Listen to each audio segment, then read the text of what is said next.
2024లో April 17వ తేదీన శ్రీరామనవమి రాబోతుంది.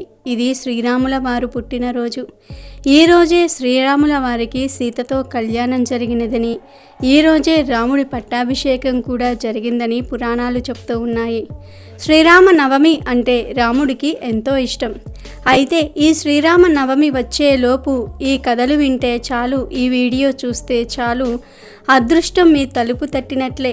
రామనవమిలోపు ఎవరైతే ఈ కథలను వింటారో వారికి ఉండే కష్టాలన్నీ కూడా పోతాయి.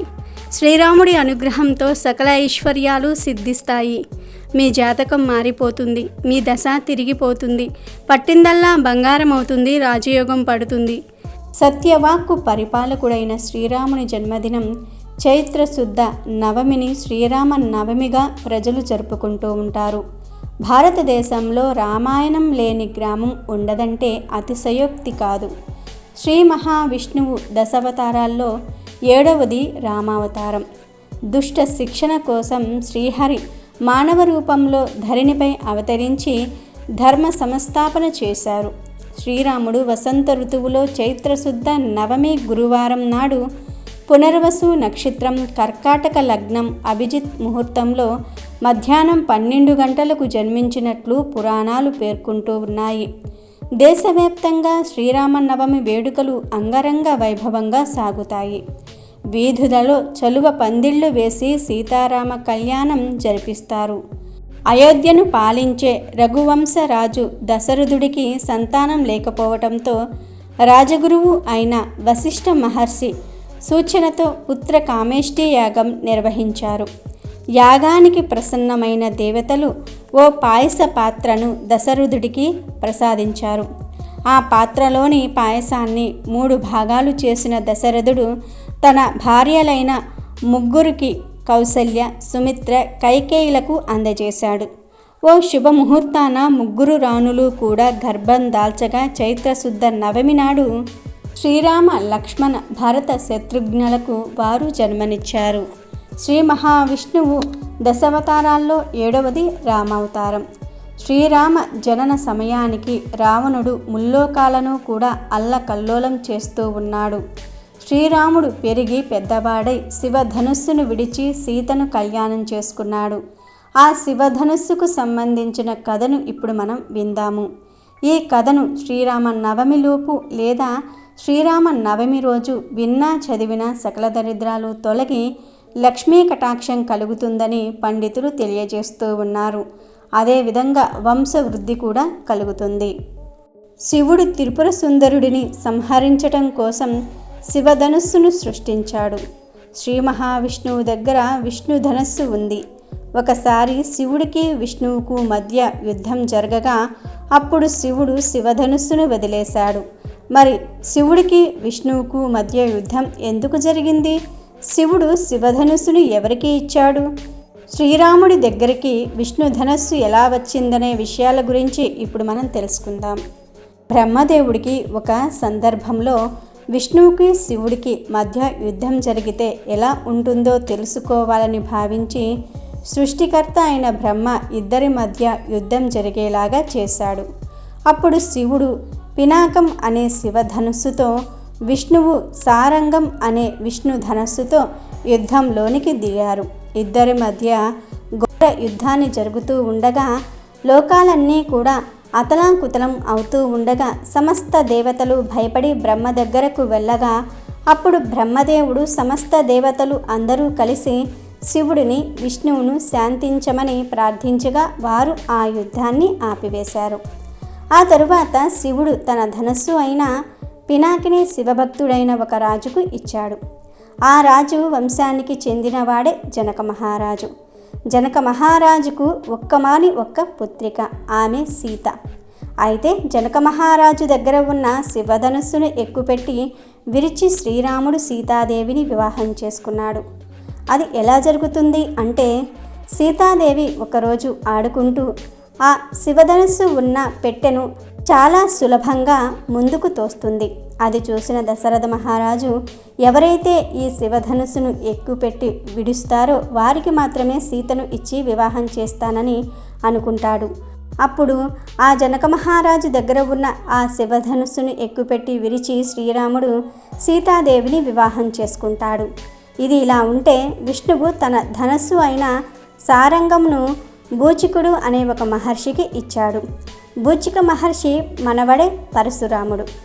క్షత్రియులను అంతం చెయ్యాలని భావించిన పరశురాముడు శివధనుసును విడిచినందుకు ఆగ్రహానికి గురై శ్రీరాముడి దగ్గరికి రాగా శ్రీరాముడు సాక్షాత్తు శ్రీ మహావిష్ణువే అని గ్రహించి తన దగ్గర ఉన్న విష్ణు ధనుస్సును శ్రీరాముడికి ఇచ్చాడు. పరశురాముడు ఇచ్చిన విష్ణు ధనస్సుతో శ్రీరాముడు రావణుడిని సంహరించి తన అవతారం చాలించే సమయంలో వరుణదేవుడికి ఆ ధనుస్సుని ఇచ్చాడు. అంటే శివధనుస్సుని శ్రీరాముడు ఎక్కుపెట్టి విడిచి సీతాదేవిని పెళ్లి చేసుకున్నాడు. విష్ణువుకు సంబంధించిన ధనస్సుతో శ్రీరాముడు రావణుని సంహరించి ఆ తర్వాత ఆ ధనస్సును వరుణదేవుడికి ఇచ్చాడు. ఆ తర్వాత శ్రీకృష్ణుడు ఖాండవ వన దహనం సమయంలో ఆ ధనుస్సును ఉపయోగించాడు. ఇక కలియుగం ఆరంభంలో శ్రీకృష్ణుడు తన దగ్గర ఉన్న ఆ ధనుస్సును సముద్రంలో పడవేయగా అది మళ్ళీ వరుణదేవుడి దగ్గరికి చేరుకుంటుంది. ఈ విధంగా సృష్టికర్త అయిన బ్రహ్మదేవుడి వలన శివుడికి విష్ణువుకు మధ్య యుద్ధం జరగగా వారి ధనుస్సులు ఆ తరువాత పరశురాముడు, శ్రీరాముడు, శ్రీకృష్ణుడు ఉపయోగించగా చివరకు వరుణదేవుడి దగ్గరికి చేరిందని పురాణ వచనం. రామాయణ కథలో ప్రతి పాత్ర మహోన్నతమైనదే. లక్ష్మణుడి భార్య ఊర్మిళ పాత్ర కూడా వినూత్నంగా కనిపిస్తుంది. రాముడి వెంట అడవికి వెళ్తానంటే భర్తను వారించలేదు. అంతేకాదు తన భర్త నిద్రా ఆహారాలను తను తీసుకొని 14 ఏండ్లు నిద్రా వ్యవస్థలోనే ఉండిపోతుంది. ఆమె చరిత్ర గురించి జానపద గాథలు కోకొల్లలుగా వినిపిస్తాయి. రావణ సంహారం జరిగిపోయింది. రాముడు సీతా సమేతుడై అయోధ్యకు చేరుకున్నాడు. సుగ్రీవుడు, విభూషణుడు, హనుమ, గుహుడు తదితర మిత్రుల సమక్షంలో వశిష్ఠాది మహర్షుల ఆధ్వర్యంలో శ్రీరాముడు పట్టాభిషిక్తుడవుతాడు. కొన్ని రోజుల తర్వాత ఒకనాడు రాముడు సభలో పరివారంతో కొలువుతీరి ఉంటాడు. చర్చోపచర్చల్లో రావణ యుద్ధ ప్రస్తావన వస్తుంది. 14 ఏండ్లు నిద్రాహారాలు లేని మనిషి మాత్రమే ఇంద్రజిత్తును చంపగలడని అతనికి వరం ఉన్నది. అందుకే లక్ష్మణుడి చేతిలో హతమవుతాడు అని సభలోని ఒకరు గుర్తు చేస్తారు. అది విని రాముడు ఆశ్చర్యపడతాడు. అప్పుడు రాముడు లక్ష్మణుడి వంక చూసి, నాయనా, 14 ఏండ్లు నువ్వు క్షణం కూడా నిద్రించలేదని నాకు తెలుసు. నీ నిద్ర అయోధ్యలో అంతఃపురంలో ఉన్న ఊర్మిళ అనుభవించిందని కూడా తెలుసు. కానీ రోజు నీకు అందించిన ఆహారాన్ని నువ్వేం చేసేవాడివి అని అడిగాడు. ఆ ఆహారాన్ని చెట్ల తొర్రల్లో దాచేవాడిని అని సమాధానం ఇచ్చాడు లక్ష్మణుడు. లక్ష్మణుడు ఎన్నడూ అసత్యం పలుకడు. కానీ తమ్ముడిని సరదాగా పరీక్షించాలనుకున్నాడు రాముడు. సేవకులను పిలిచి వనవాస కాలంలో తాము విడిది చేసిన ప్రదేశాల్లో లక్ష్మణుడు చేసిన చెట్ల తొర్రల్లో 14 ఏండ్లకు సరిపడా ఆకులున్నాయో లేవో పరిశీలించమని చెప్పాడు. సేవకులు వెళ్ళి ఆయా గుర్తుల ప్రకారం ఆకులను సేకరించారు. మొత్తం లెక్కకు 7 ఆకులు తగ్గాయని రాముడికి విన్నవించారు. అప్పుడు రాముడు లక్ష్మణుడితో ఈ 14 ఏండ్ల కాలానికి 7 రోజుల భోజనం మాత్రమే సరిపోయిందన్నమాట అని అడిగాడు. దానికి లక్ష్మణుడు, అన్న, ఆ 7 ఆకులు మనమిద్దరము భోజనం చేయలేదు. అందుకే ఆకులు తక్కువగా ఉన్నాయి. మన తండ్రి గారి మరణ వార్త తెలిసిన రోజున ఆహారం తీసుకోలేదు. సీతమ్మ అపహరణం రోజున మనకు తిండి ధ్యాసే లేదు. మైరావణుడు మనల్ని పాతాళానికి ఎత్తుకుపోయిన నాడు ఆహారం తినే అవకాశమే లేదు. ఇంద్రజిత్ బాణంతో నేను మూర్ఛిల్లిన రోజు 4వది. ఆ మర్నాడు యుద్ధంలోనే గడిచిపోయింది. రావణుడు చనిపోయిన రోజున ఆ మర్నాడు కూడా మనం ఉపవాసం చేశాం.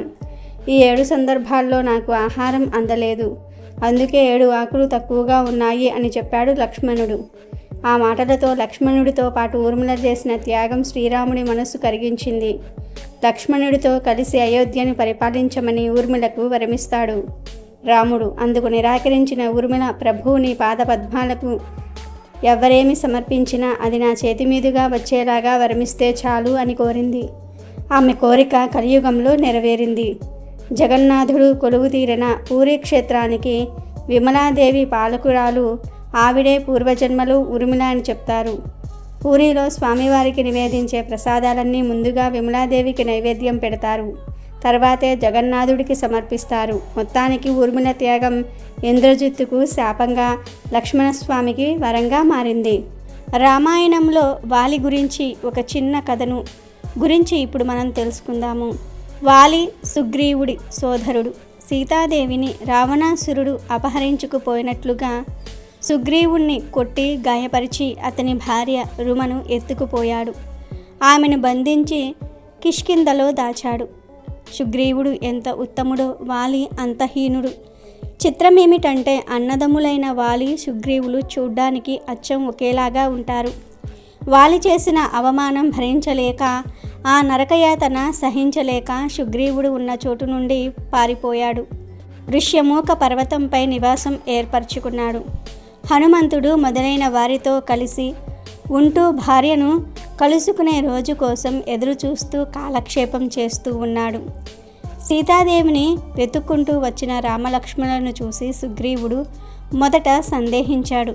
తన దుష్ట సోదరుడు వాలి తరపు వారేమో అనుకున్నాడు. కానీ అలా కాదని అసలు సంగతి తెలిసిన తర్వాత వారి పట్ల సద్భావం కలిగింది. చాలా తక్కువ సమయంలోనే శ్రీరాముడితో చెలిమి కుదిరింది. అది అనన్య సామాన్యమైన మైత్రిగా మారింది. ఇద్దరూ అన్ని సంగతులు మాట్లాడుకుంటూ ఉన్నారు. సుగ్రీవుడు చెప్పినదంతా కూడా విన్న రాముడు వాలిని సంహరిస్తాను, నీ భార్య రుమను త్వరలోనే కలుసుకుంటావు అన్నాడు. కానీ సుగ్రీవుడు శ్రీరాముని మాటలకు అడ్డు తగిలి వాలి మహాబలశాలి అని, అతన్ని జయించటం అంత తేలిక కాదని చెప్పాడు. రాముడు చిరునవ్వి నవ్వి సప్తతాళ శ్రేణిని అంటే 7 తాడి చెట్ల వరుస ఒకే ఒక్క బాణంతో కూల్చివేసి సుగ్రీవుని అనుమానాన్ని పోగొట్టాడు. అప్పుడు గాని శ్రీరాముడు ఎంతటి మహానుభావుడో సుగ్రీవుడికి అర్థం కాలేదు. శ్రీరాముడు చెప్పినట్లుగానే సుగ్రీవుడు వాలిని యుద్ధానికి రమ్మని పిలిపించాడు. ఇద్దరి మధ్య అరివీర భయంకరంగా యుద్ధం జరిగింది. శ్రీరాముడు చెట్టుచాటు నుండి బాణం వేయగా అది సూటిగా వెళ్ళి వాలికి తగిలింది. ఆ బాణపు దెబ్బకు విలవలలాడుతూ చెట్టుచాటు నుండి యుద్ధం చేయటం న్యాయమా అని అడిగాడు వాలి. తమ్ముణ్ణి చావదన్ని అతని భార్యను చెరపట్టడం న్యాయమా అని ఎదురు ప్రశ్న వేశాడు రాముడు. వాలి తన తప్పును ఒప్పుకొని పశ్చాత్తాపడ్డాడు. రామ, నీ చేతిలో చావటం నా భాగ్యం అన్నాడు. రాముని చలవతో సుగ్రీవుడు తన భార్య రుమను చేపట్టి సంతోషంగా జీవించసాగాడు. శ్రీరాముని బంటు ఆంజనేయ స్వామి వారు అంత భక్తి కలిగిన వారు ఈ భూమండలంలో ఎవరూ లేరని మనందరికీ తెలుసు. అయితే ఓసారి హనుమంతుని భక్తిని పరీక్షించడానికి నారద మహేంద్రుల వారు ఒక పన్నాగం వేశారు. అయోధ్యలోని రాజప్రాంగణంలో నారద మహర్షి శ్రీరాముడికి మరియు హనుమంతుడికి గొడవ పెట్టాలని నిర్ణయించుకున్నాడట. ఇందుకోసం ఓ ప్లాన్ కూడా వేసుకున్నాడు. ఒకరోజు కాశీకి చెందిన ఓ రాజు శ్రీరాముణ్ణి కలుసుకునేందుకు వెళ్తున్న విషయాన్ని తెలుసుకున్న నారద మహర్షి ఆ రాజుతో తనకు ఓ సహాయం చేయమని అడిగాడట. ఏమి సహాయం చేయాలని నారదుని అడిగితే, మీరు ముందు మాట ఇవ్వండి చెప్తాను అన్నాడు. ఆ కాశీరాజు అప్పుడు సరే అంటాడు. ఆ కాశీరాజుకు ఇలా చెప్పాడు, మీరు అయోధ్య రాజ్యంలోనికి ప్రవేశించిన తర్వాత విశ్వామిత్రుణ్ణి తప్ప అందరినీ గౌరవించండి. నారదుడికి ఇచ్చిన మాట ప్రకారం ఆ కాశీరాజు అక్కడికి వెళ్ళాక అందరినీ గౌరవించి విశ్వామిత్రుణ్ణి ఏమాత్రమూ పట్టించుకోడు. దీంతో విశ్వామిత్రుడు అవమానాన్ని తట్టుకోలేక సూర్యాస్తమయం ముగిసేలోపు ఆ కాశీరాజు తల నా కాళ్ళ మీద ఉండాలని రాముణ్ణి ఆదేశిస్తాడు. తన గురువైన విశ్వామిత్రుణ్ణి ఆదేశించడానికి శ్రీరాముడు ఒప్పుకుంటాడు. ఈ విషయం తెలుసుకున్న కాశీరాజు భయంతో హనుమంతుని దగ్గరకు వెళ్ళి తనను కాపాడమని వేడుకుంటాడు. అప్పుడు హనుమంతుడు నేను నిన్ను కాపాడతానని హామీ ఇస్తాడు. తన గురువుకు ఇచ్చిన మాట ప్రకారం కాశీరాజును మట్టు పెట్టేందుకు శ్రీరాముడు బయలుదేరుతాడు. అయితే అదే సమయంలో రాముడిని హనుమంతుడు అడ్డుకుంటాడు. దీంతో రాముడు హనుమంతుడిపై కోపం తెచ్చుకొని ఆంజనేయునిపై బాణాలను సంధిస్తాడు. అప్పుడు ఆంజనేయుడు ఆ బాణాలను స్వీకరిస్తూ రామ బాణం కన్నా రామ నామమే గొప్పదని జపిస్తాడు. అప్పుడు ఆ బాణాలు హనుమంతుణ్ణి ఏమీ చేయలేకపోతాయి. చివరికి రాముడు హనుమంతుడు కలిసి కాశీరాజును కలిసి తనను విశ్వామిత్రుడిది కాళ్ళ దగ్గర పడవేస్తారు. దీంతో శాంతించిన విశ్వామిత్రుడు తనను వదిలేస్తాడు. ఇదంతా తెలుసుకున్న నారదుడు వారి వద్దకు వెళ్ళి ఇదంతా తానే చేశానని, రామ బాణం గొప్పదా రామ నామం గొప్పదా తెలుసుకునేందుకు ఈ ప్లాన్ వేసినట్టు చెప్పాడు. రామ బాణం కన్నా రామ నామమే గొప్పదని రుజువైందని చెప్పాడు. ఈ విధంగా శక్తి కంటే భక్తే ఎక్కువ బలమైందని హనుమంతుడు నిరూపించాడు. ఈ కథను శ్రీరామ నవమి రోజు విన్నా చదివినా ఎవరికైనా చెప్పినా సకల దరిద్రాలు తొలగిపోయి అష్టైశ్వర్యాలు కలుగుతాయని, లక్ష్మీ కటాక్షం కలుగుతుందని చెప్తూ ఉన్నారు. అదేవిధంగా ఈ శ్రీరామ నవమి రోజు సూర్యోదయానికి ముందే నిద్రలేచి చక్కగా తలంటు స్నానం చేసి పూజా కార్యక్రమాలను పూర్తి చేసుకోవాలి. ఈ రోజున శ్రీరాముడికి సంబంధించిన స్తోత్రాలను పఠనం చేసుకోవాలి. ఈ రోజున ఖచ్చితంగా చలివిడి, వడపప్పు, పానకం దేవుడికి అంటే శ్రీరామ నవమి పట్టాభిషేకం ఉన్నటువంటి ఫోటోకి నైవేద్యంగా పెట్టి ఆ రోజు అందరూ కూడా ఇంట్లోని వారందరూ కూడా ప్రసాదంగా స్వీకరించాలి. వీలైతే మీ వీధిలో అందరికీ ఈ పానకాన్ని పంచిపెట్టాలి. Thank you for watching our video. Please do subscribe and like the video.